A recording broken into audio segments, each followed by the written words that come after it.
my fellow Americans. Thank you guys, really. I have to get to this stuff. Thanks. Tomorrow's a momentous day in our history. We have two candidates, very polarized, very divisive, very crazy. But tonight, I'm going to bring to you what's going to happen tomorrow with exact perfection. As you can see here, I have the electoral map, all 538 electoral votes. One candidate must reach 270 electoral votes to win the presidency and become the 47th president of the United States. On the Democratic ticket, we have Kamala Harris and Tim Walz. On the Republican ticket, we have Donald Trump and J.D. Vance. Tonight, I'm going to bring to you each state's prediction outlined in 4 different margins of victory. The first are the safe states, those of which 12% or more the candidate will win by in their margin of victory. Then, the likely states, a candidate that will win by between 7 and 12%. Then, we go to the lean states, where a candidate will win by between 2 and 7%. Then lastly, what you're all looking forward to and seeing my predictions as the best pollster in American election history, the tilt states that are going to be decided by less than 2 percentage points. First, we'll start off with the Democratic ticket. Kamala Harris. Kamala Harris' safe states will include California and its 54 electoral votes, the state of Washington and its 12 electoral votes, Hawaii and its 4 electoral votes. Over on the east side of the country, Vermont, Massachusetts, where I reside to you, bringing you the news right now, Rhode Island and its 4 electoral votes, Connecticut, my home state, and a good one at it, Illinois and its 19 electoral votes, Delaware and its 3 electoral votes, Maryland and Washington, D.C., with its 10 and 3 respective votes, respectively. And New York and New Jersey, well, there's something that needs to be said, right? New York is shifting red, as we saw in Donald Trump's Madison Square Garden rally. There's overwhelming support for his candidate, for the Republicans' tickets candidate, and all of those on the right side of the aisle. Now let's talk about, so that will be a likely state still, but just barely likely, or just barely safe. I apologize for my inconvenience. New York will be won by around 12 to 13 points, while New Jersey will be even more competitive at just 12 points due to Senator Menendez and all of his scandals and fraud that have shifted New Jersey towards the right side. Next, we have the 1st Congressional District of Maine, right over here. That will also be a safe Harris state congressional district. Now we'll move on to former President Trump's safe states. We'll start in the deep south. Alabama, Arkansas, Idaho, Indiana, Kentucky, Louisiana, Mississippi, Nebraska, both North and South Dakota, Oklahoma, Tennessee, Utah, West Virginia. West Virginia is especially interesting due to the Senate race later that I will bring to you, but Senator Joe Manchin has now been, he resigned, and there's been a lot of fraud with him as well, with embezzlement. So, with that being said, our Senate race we'll get to later is very important. Back to the map. Wyoming and its 3 electoral votes, as well as Alaska, Kansas, Missouri, Montana, and the Gamecock state of South Carolina. So as we can see here, when all is said and done for safe states, Vice President Harris has 173 electoral votes to former President Trump, 122 electoral votes. Now, don't get all twisted right now. We still have a lot to go, a lot of states to fill in, and boy, will this change soon. Now, we'll move on to Vice President Harris's likely states. That includes the state of Oregon and Colorado. Now, you might be asking, why does Vice President Harris only have 2 likely states? Well, I'll tell you. Back in 2020, Joe Biden carried the state of Colorado by 13 percentage points. But today, Vice President Harris is on track to win Colorado by a single-digit margin. She would be very, very lucky to win Colorado by double digits. And that's due to the shifting of people out of California, right? California's over here, Colorado's over here.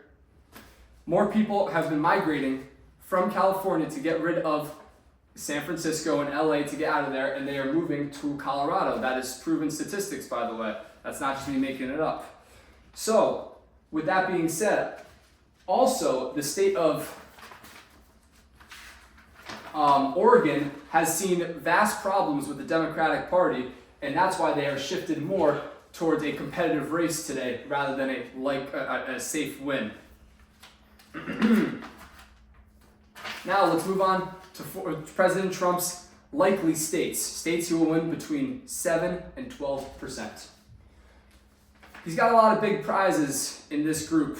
For only 5 states, a lot of electoral votes will be added to his total. So, we'll start with the Sunshine State of Florida and its 30 electoral votes. Back in both 2016 and 2020, pollsters had former President Trump losing in Florida. Now, let's take a look. Let's take a look at Florida over here.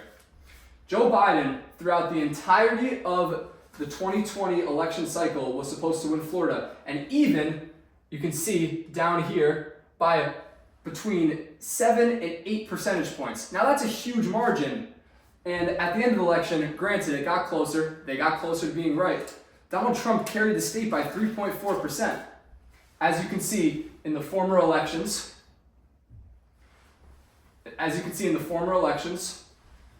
in 2020, Trump carried Florida by 3.4%, which is a vast margin in a state so large. Now, if we look at 2016, which was the big shocker that he won Florida, he only won by 1.2. So even after what was supposed to be a deteriorating 4 years election-wise, Trump was able to grow his lead in Florida, and they re-elected Governor Ron DeSantis by 22 points back in 2022, which shows that Florida is solid red now. There is just simply no chance President Trump loses Florida in this election. Now, if we can go back to the map, our current map, I would like to talk about a couple other states that are under President Trump's likely wins. I'll talk about the state of Iowa, because that's one that's been in the news in the past week. Now, there was a poll done by Des Moines Register that had Vice President Kamala Harris up by 3 points. Now, you may think, why in a poll, if Donald Trump is a likely state, and my pollster can make it likely, there you go, why would there be a poll that says Kamala Harris is going to win by 3 points? Well, I'll tell you, back in 2020, and, no, you can go back, all right, back in 2020, we can click on here, click on right there. You can see that Trump was only projected by polls to win the state by 2 points, yet he outperformed polls by 6.2%. That's a vast margin when it comes to pollsters. They're very far off. Now, still, 3 points in a Kamala Harris victory, if we go back to our map.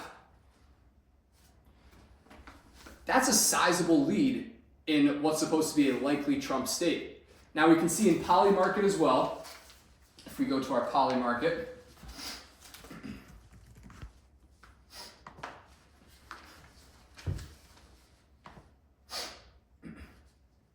we scroll down to Iowa. Let's click on Iowa for a second. What caused this big drop off, you may ask, right? I'll tell you, it was that one poll from the Des Moines Register. So, this still shows an 84% chance for Donald Trump to carry the state.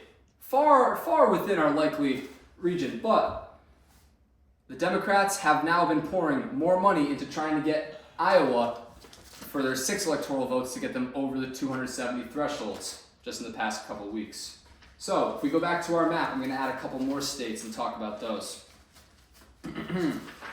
Another Trump likely state is this state, the Buckeye State of Ohio. Now, here's something interesting about Ohio that I'd like to note.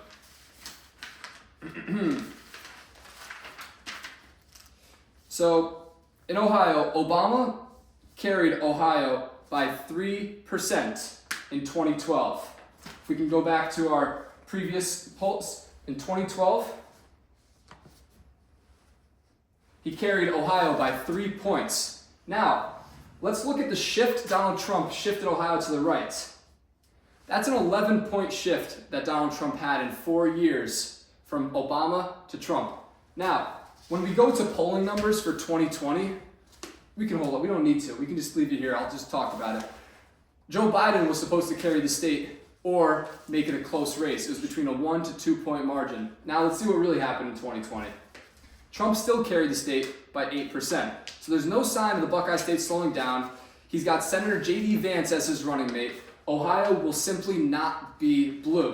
And that's proven in the polling right now too, where he leads between 8 to 12% in the polls. Now, another state that Trump is likely to win is the state of Texas. Back in 2020, Biden was actually supposed to win Texas. You would think Texas, big right-wing state, big gun owners, they don't want Democrats in office. But pollsters thought that Biden would actually win. There was even a poll that had him up 3 points. Trump ended up winning the state by a solid margin, especially how big the state is, 5.6%. There is no sign of that many number of votes, since Texas is such a big state, being shifted in one election. And last for President Trump's likely states is the 2nd Congressional District of Maine. This is the only congressional district that Donald Trump will carry in Maine. And he carried it by 9 points last election, and he will carry it by roughly 9 to 10 points this election. Moving on to lean states for Vice President Harris. She will take Nebraska's 2nd Congressional District. She will take Minnesota, the home state of her running mate, Governor Tim Walz. Now, here's something interesting about Minnesota. Biden carried the state by a solid margin back in, we can go. So right now, Vice President Harris is polling to win by 4.8%. Now, here's why that's damning. If we scroll down, Biden carried the state by 7.2% in 2020, an election that he underperformed based on polling numbers. Now, Vice President Harris picked Tim Walz to ensure that she would win the state, yet she is performing less than Biden was in 2020. That's very important to note for the election as a whole, that Kamala Harris and the Democratic Party have lost trust over the last 4 years, and that will help the Republican ticket throughout this election. Next, Vice President Harris will take the state of New Mexico. New Mexico has a majority Hispanic vote. Now, historically, Hispanic vote has favored the Democrats, but over the past couple of years, they have started to like Trump. They say, let me hold off. So they're shifting towards the right, And I predict in the next 8 years, New Mexico will be a red state, which is kind of unheard of. Let me make one more point on Minnesota. Minnesota has voted Democrat in every election since 1972 when Nixon was the last Republican to win. Yeah, you can just click all the way back there.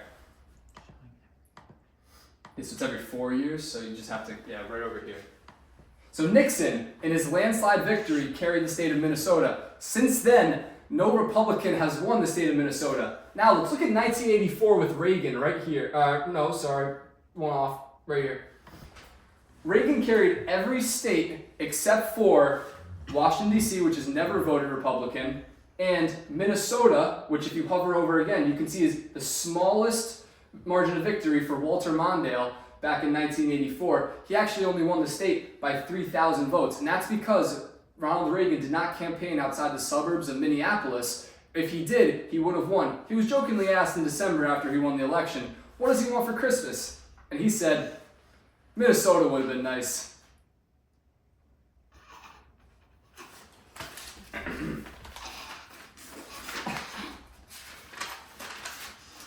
Continuing on. Vice President Harris will take the at-large vote in Maine. She will also take the state of Virginia. Now, interesting to note here, Biden carried Virginia by high single digits to low double-digit margins in 2020. Vice President Harris is polling considerably bad compared to President Biden did in 2020. So it's important to keep an eye on election night tomorrow night, Virginia, as the numbers start to come in. We need to take a look around Roanoke and see how those numbers are coming in to really get a good estimate of what's going to happen for the rest of the state. Now, let's move on to the lean states for President Trump. President Trump, as you can see, we have just our battleground states left, and some consider New Hampshire, I do, a battleground state this year as well. President Trump's most likely battleground state to win is the state of Arizona. He is currently polling at a 2.7% lead in Arizona, and there is no sign of him slowing down. Vice President Harris's campaign has dumped $30 million more into Arizona than Trump has for campaigning, yet she is not seeing any progress, so she has stopped campaigning there in the last couple of weeks. Instead, she shifts her efforts towards another lean Donald Trump state, the peach state of Georgia. Now, what's interesting to note here is Georgia is going to be one of the last states to call their election on election night due to the way they count their votes. So we might be hanging in the balance for 5 to 6 days to figure out what Georgia is. And Georgia, with its 16 electoral votes, is crucial to either of these candidates getting to the magic number of 270. Okay? Last lean state for President Trump is the state of North Carolina. So this is the only swing state that President Trump has won in both of the past previous elections. With that being said, Governor, as we can see here,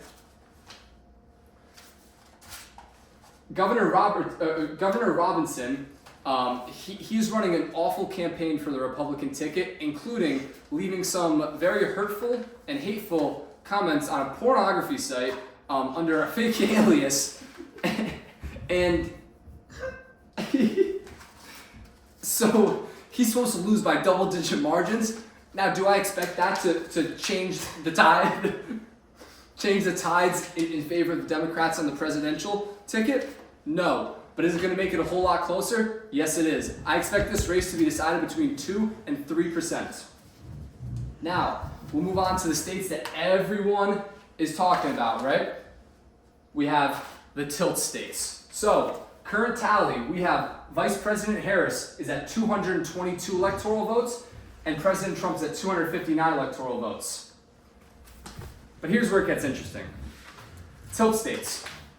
With its only 4 electoral votes, I expect New Hampshire to go to Vice President Harris. Now, this was the most competitive race in 2016 when Hillary Clinton won it by the narrowest of margins, as we can see back in the previous elections. In 2016, she won it by 0.37%, a very narrow margin, especially in such a small state. Biden carried the state by 7.4%, a huge increase But Vice President Harris is only polling at 3 to 4% right now, which I expect to be underestimating Trump still, just like they did in 2016. This will be a tilt Harris state. Now, the other tilt Harris state that I want to talk about is the Wolverine state of Michigan. Now, Michigan's going to be a very interesting race, right? We have a Senate race there, just like many of the other states, but we have a Senate race there that's going to be tight, and we also have a presidential race there that's going to be tight. Now, out of the 3 blue wall states, or the Rust Belt states, Michigan is the most left. So I fully expect Kamala Harris, even though she's only polling at a 0.5 point advantage right now, which is not a lot in comparison to the other numbers that we've seen, how much they underestimate Donald Trump in these polls, I still expect this state to go to Vice President Harris of the blue wall states. But unfortunately for Vice President Harris, that's all she's going to get. The last 3 states that I expect to go to Donald Trump are Nevada, with its 6 electoral votes. Here's what's interesting about Nevada. Early voting numbers in Nevada overwhelmingly favor the Republican Party, and that's not supposed to happen in early voting. Democrats are supposed to have a huge advantage in early voting against Republicans. That's how they make up their ground. On voting day, Republicans turn out and vote in person. Mail-in ballots heavily favor the left. So, Nevada, as a swing state, seeing a 60% voter registration for early voting on the Republican side is very important. And in 2022, they elected a Republican governor, which was groundbreaking for them, considering they voted for Hillary Clinton and Joe Biden by both 3.4% in the past couple of elections. And we have 2 more states to be filled in.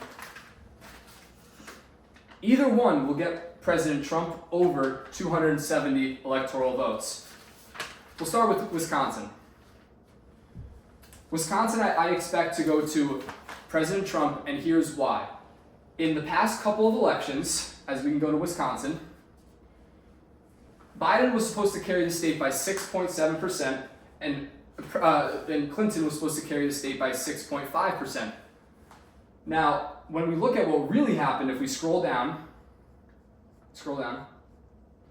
Biden carried the state by only 0.7%, a 6 point less than the polls indicated he would, and Trump outright won the state by 0.7%, more than 6 points difference than the polls. Now, if we scroll up, Wisconsin has very, very historically underpolled Republican support. And now that we're seeing, and granted, this polling average is skewed by the CNN poll conducted between October 23rd and 28th, that's just a garbage poll. It doesn't align with any other polls. It's going to be a tight race, don't get me wrong, but a 6% margin is just not going to happen in the state of Wisconsin. Vice President Harris has a 0.4% lead on Donald Trump. That's not likely to stand, seeing our past trends of polling errors in the state of Wisconsin. And now we'll move on to our final state of Pennsylvania. Pennsylvania will also be tilt Republican. Pennsylvania is the most likely state out of the blue wall states to Donald Trump to win. If we go over to Polymarket,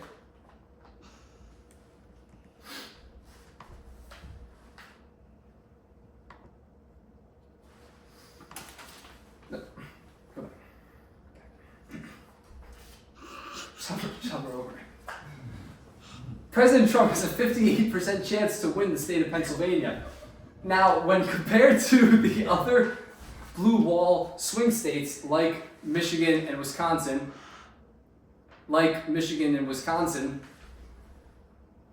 Wisconsin gives Vice President Harris a 57% chance to win, and Michigan a 62% chance to win. I see President Trump taking Wisconsin, Vice President Harris taking Michigan, and now as we go to our final map, here's where it all stands at the end of the night. That's not true. We're missing Nebraska. These were all red as well. And the first congressional district. When it's all said and done, Donald Trump will have 297 electoral votes to Kamala Harris's 241 electoral votes. And that will conclude my presidential predictions. Thank you very much for your time. God bless America. God save our troops. And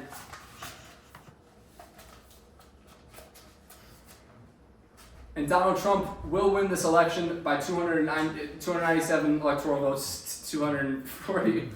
What the fuck is the snake doing on the screen, dude?